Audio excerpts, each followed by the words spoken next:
For our second part in real gases and ideal gases, we're going to look at how we get the enthalpy and entropy of real gases and ideal gases. So to get the enthalpy, so let's say enthalpy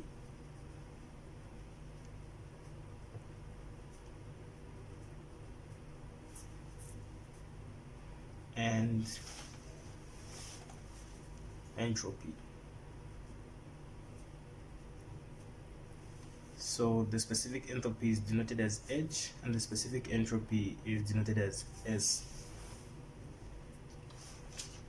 So for us to find the enthalpy and the entropy for the real gases, we use tables and graphs.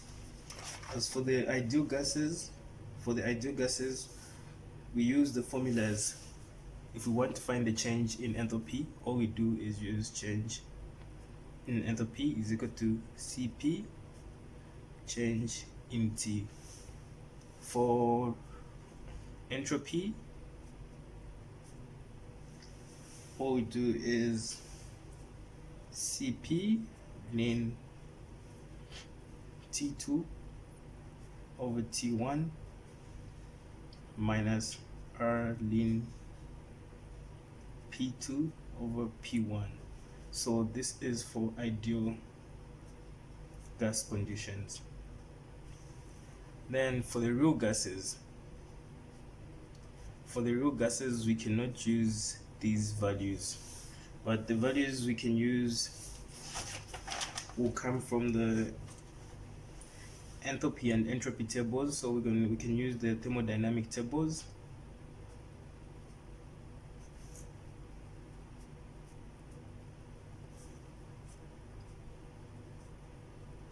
We can use the thermodynamic tables as well as graphs.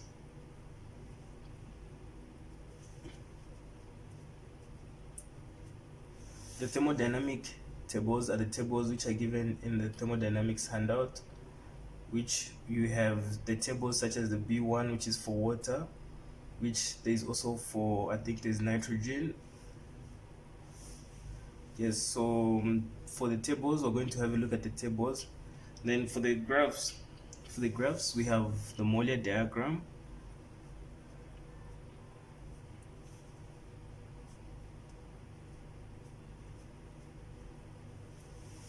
So the molar diagram has the entropy on the x-axis, the enthalpy on the y-axis, the temperature, the pressure, and the quality.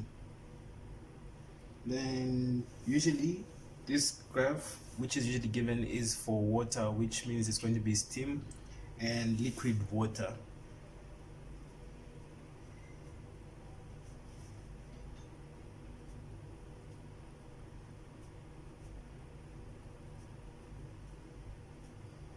You will see once we take a look at it. Then the second one is the pressure enthalpy graph.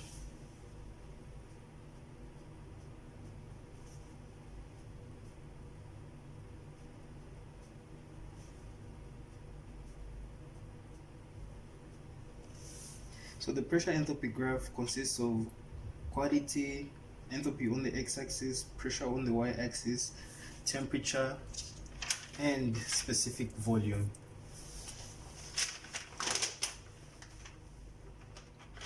The other tables are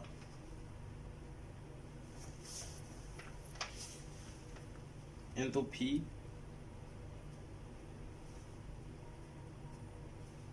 and entropy, deviation.